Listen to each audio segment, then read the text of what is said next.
In the archives of human history, few stories stretch the boundaries of survival like that of Tsutomu Yamaguchi. His life is a rare, harrowing narrative, one that intersects with two of the most catastrophic moments in human warfare.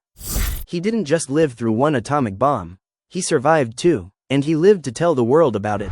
Tsutomu Yamaguchi was born on March 16, 1916, in Nagasaki, Japan. By all accounts, his early life was ordinary. He grew up during the aftermath of World War I and witnessed Japan's rise as a military power in the early 20th century.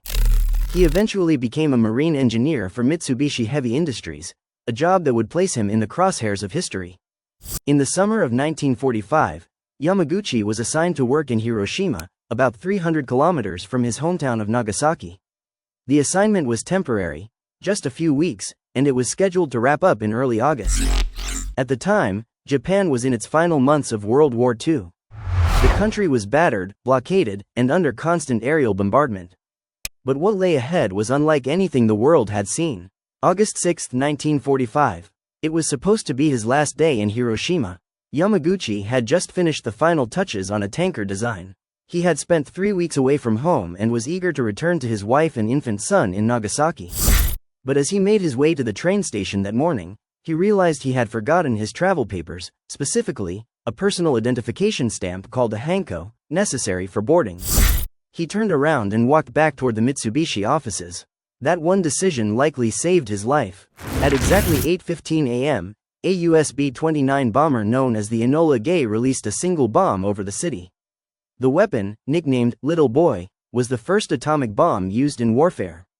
It detonated approximately 600 meters above Hiroshima, unleashing an explosion equivalent to 15,000 tons of TNT.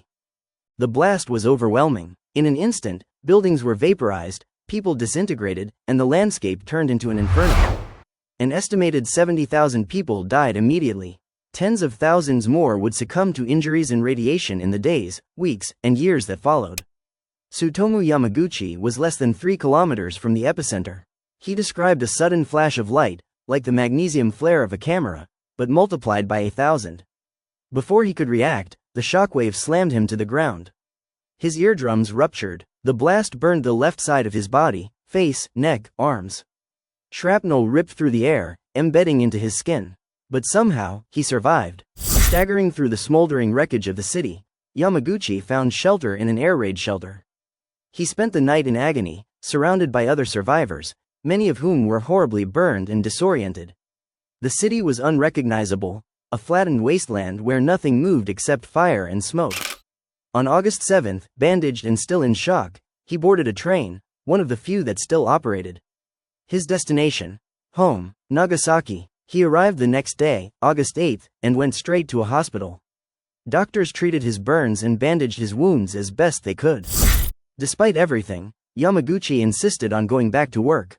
On the morning of August 9, he returned to his Mitsubishi office in Nagasaki. There, he attempted to explain to his supervisor what had happened in Hiroshima. As he began describing the blinding flash, the same thing happened again. At 11:02 a.m., another flash of light tore through the city. Another mushroom cloud climbed into the sky. Another atomic bomb had been dropped, this time by a plane named Boxcar. The bomb was called Fat Man, and it was even more powerful than the one dropped on Hiroshima. Yamaguchi, still bandaged from the first bombing, had been less than 3 kilometers from the Nagasaki hypocenter. He survived. Again. This time, the explosion destroyed much of the Urakami Valley. Around 40,000 people were killed instantly. Fires spread, buildings collapsed, and the city was plunged into chaos. For Yamaguchi, it was almost too much to comprehend. 2 atomic bombs, 2 cities, and he had been there both times. His wife and infant son also survived. In a strange twist of fate, they had taken shelter in a tunnel the day before, worried after hearing of Hiroshima's destruction. That decision may have saved their lives.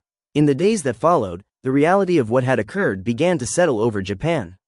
The bombings were devastating, and within days, Japan announced its surrender. World War II was over.